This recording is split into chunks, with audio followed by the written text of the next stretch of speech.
Bon, donc maintenant on va passer à la nouvelle catégorie, maintenant qu'on a fait les statistiques, le combat. Oh, la bagarre, j'aime. La bagarre. Baston. Alors, on va vite fait expliquer ce que c'est que le combat, la stat combat. Compétence martiale globale avec ou sans arme, donc tout. Voilà. Plus vous êtes doué en combat, plus vos attaques sont rapides et plus l'adversaire a du mal à les repousser. Donc traduction, vous tapez de plus en plus vite et l'adversaire a moins en moins de chances de vous contrer. Ça tombe bien, on a pris un passé qui augmente déjà de 33% c'est les chances qu'il ne nous contre pas. C'est parfait. Oui, et puis surtout, ça vous permet en fait d'avoir vos attaques qui sont beaucoup plus fluides. Et Donc, voilà. Et pardon. en outre, l'attaque comme la défense, donc votre armure comme vos épées, s'abîme moins. Ah, ça c'est bien ça. Voilà. Plus vous la montez, moins ça s'endommage. On y va. Désarçonneur, c'est un passif qu'on débloque automatiquement dans l'histoire, donc on le passe. Feinte, pareil, permet de réaliser des feintes au combat. On le débloque automatiquement. Suivant. On commence avec les vrais passifs du coup. Sanguinaire, vous avez plus de chances de faire couler le sang de votre adversaire. Prenez-le.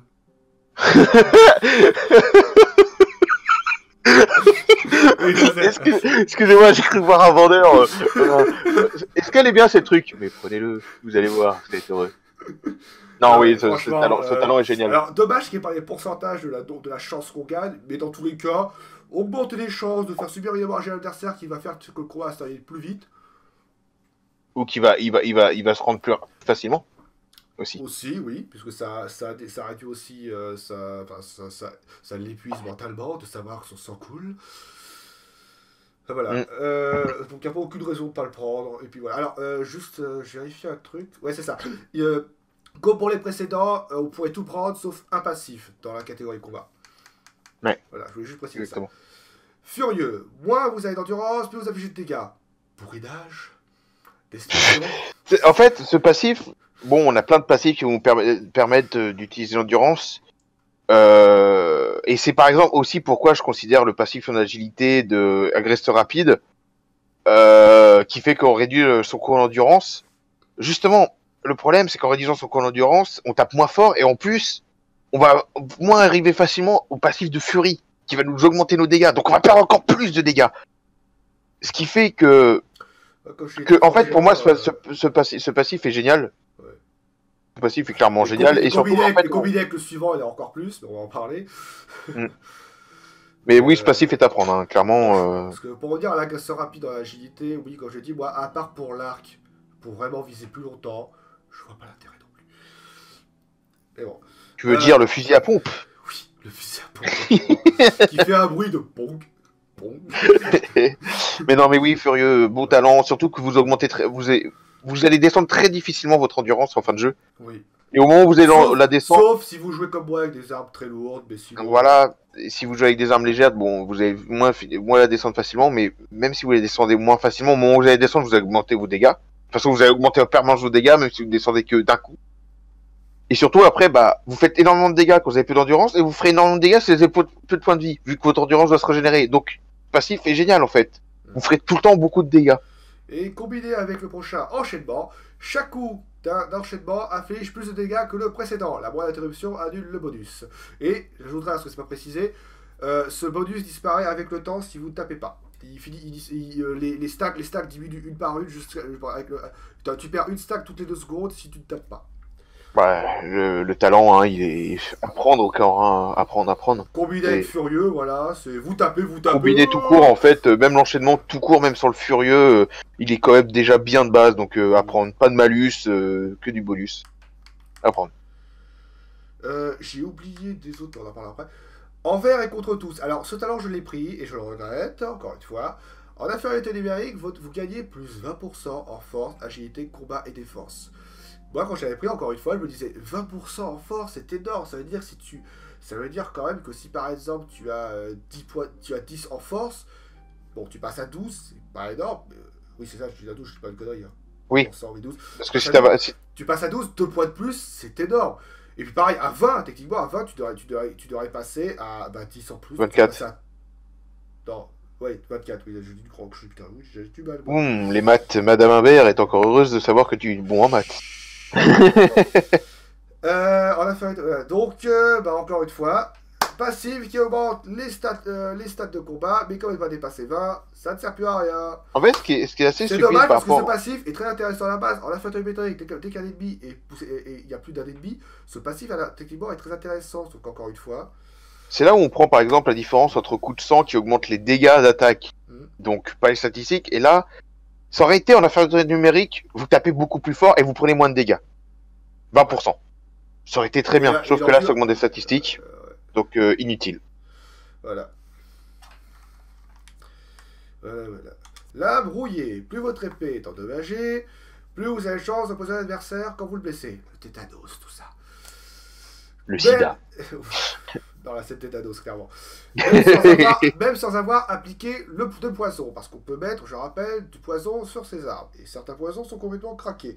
Et le poison, petite parenthèse, pour ceux qui jouent à The Witcher, ne seront pas dépaysés. Mais en gros, je vais quand même l'expliquer.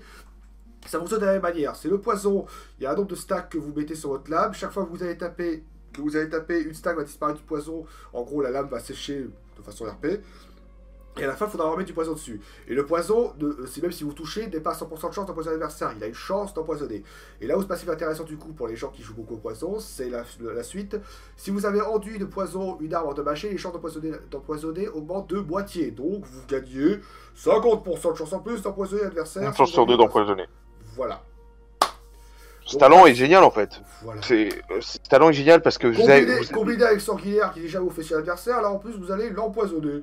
En fait, ce qui est génial, c'est que ce talent, ils auraient pu faire un double talent. Un talent qui fait que votre âme, plus elle est mauvaise, plus elle a la chance d'empoisonner. Et un autre talent qui fait que vos chances de poison soient améliorées. Sauf que là, il rejoint deux talents. Il rejoint un talent début de jeu et un talent fin de jeu. Parce que voilà, parce qu'à la fin de votre arme, honnêtement, elle s'endommage plus jamais avec tous les passifs et tous les trucs. Oui, mais, donc. Mais le bonus de poison, lui, est permanent. Et croyez-moi, franchement, je vous le dis, le poison, certains poisons dans le jeu, c'est n'importe quoi. Ça transforme n'importe quel arc en bazooka, si vous one-shotter les gens, carrément. Déjà qu'on était à la base au fusil à pompe. C'est même pas du poison. C'est même pas du poison avec un arc, franchement, je vous le dis, le poison. C'est même pas le mec empoisonné. Oh non, je vais vomir toutes les 5 minutes et perdre progressivement des points de vie. C'est le mec, les dégâts sont instants. Avec certains poisons font des dégâts instants. C'est. Voilà.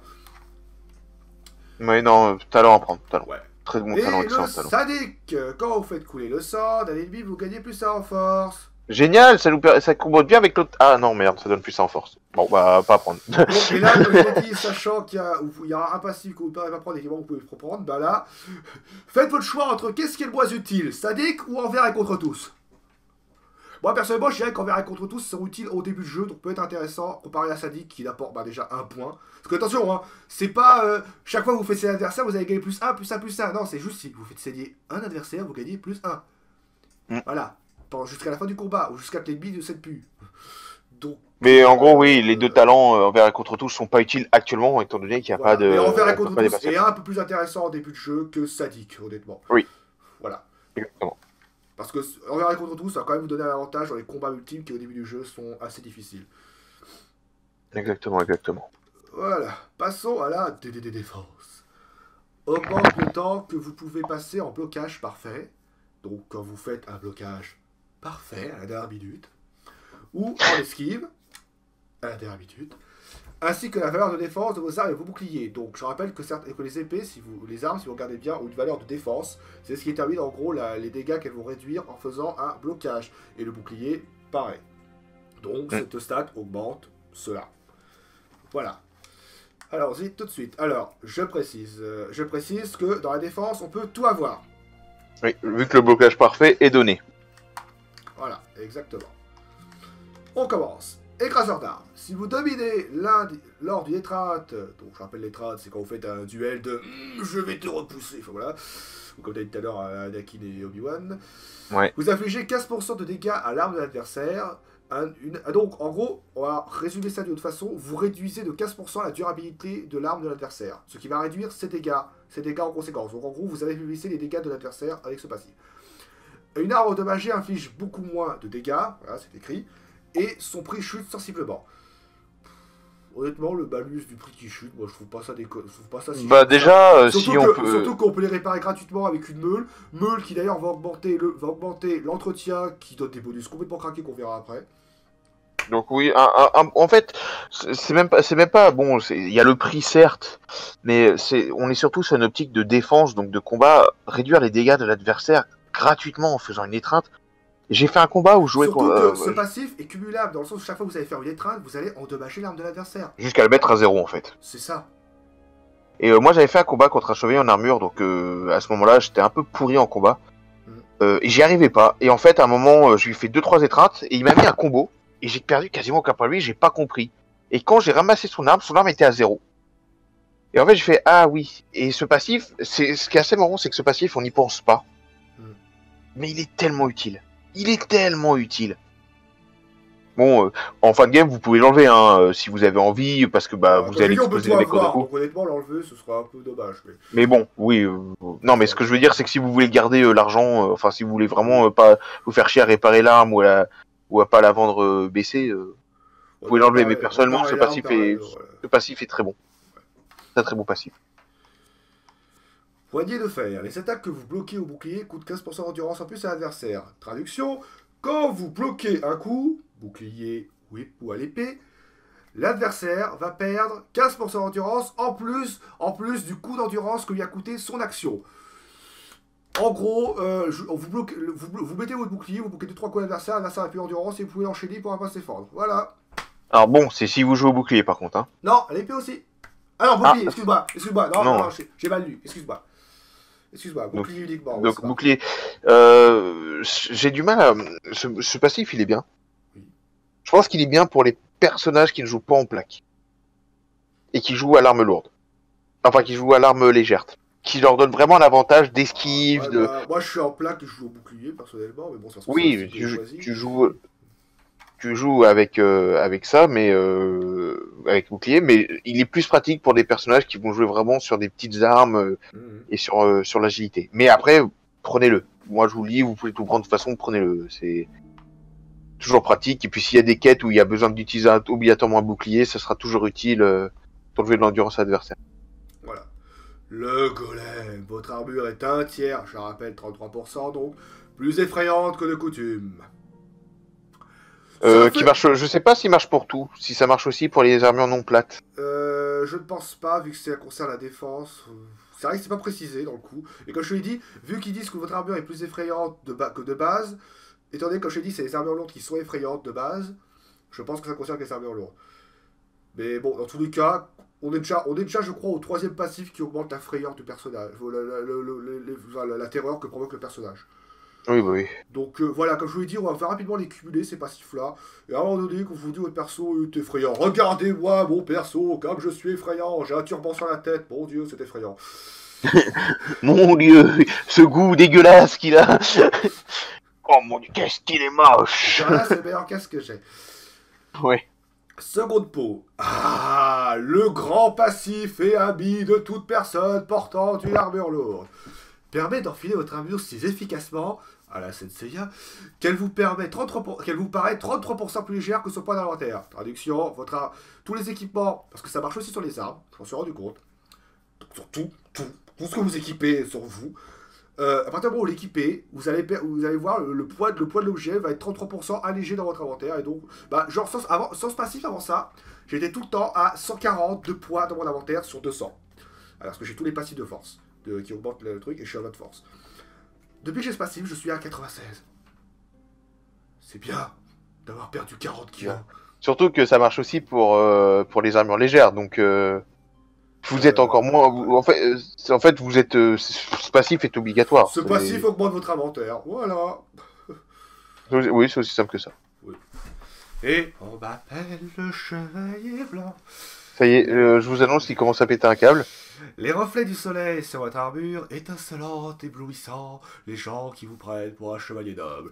Plus 4 en charisme. On commence à arriver sur les armures lourdes qui déjà de base ont beaucoup de charisme, surtout les armures de catégorie noble, mais qui en plus, là, alors je l'ai pas encore, on peut voir, c'est le dernier passif qui manque.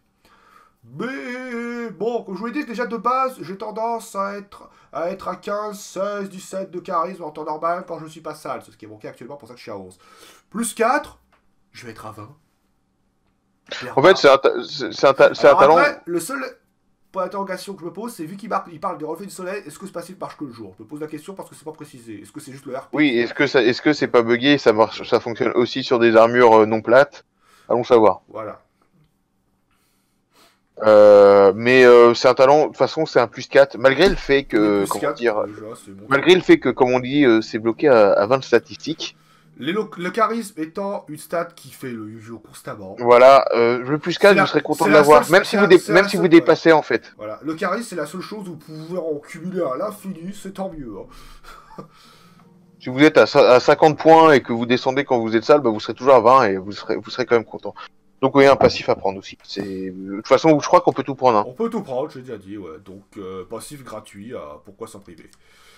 Ensuite, les arcs, y a rien. Le combat à la manu, y a rien. Hein. Les arcs, j'ai pas besoin d'expliquer. Après, bah, c'est beaucoup. Après, les passifs, c'est beaucoup de technique en fait. Ouais. Et après, alors, on va que parler de l'épée parce qu'en gros, la hache et la massue, c'est les 3 mêmes combos identiques qui font la même chose. Oui. Et on peut tous les avoir. À l'inverse de l'épée où il y aura un combo qu'on ne peut pas avoir. On peut tous les avoir sauf un. Les haches, par contre, les 3, on peut tous les avoir et les 3, c'est les mêmes.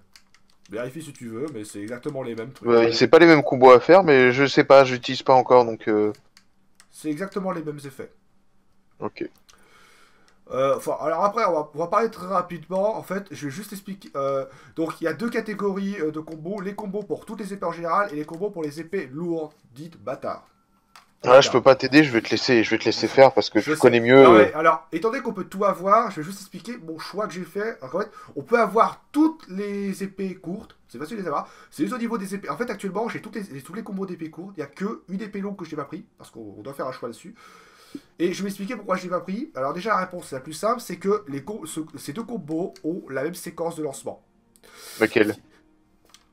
Alors, la feinte Balfreur et la Deutschland passage par, je sais pas, par en dessous. Voilà. C'est... La Deutschland. Ouais.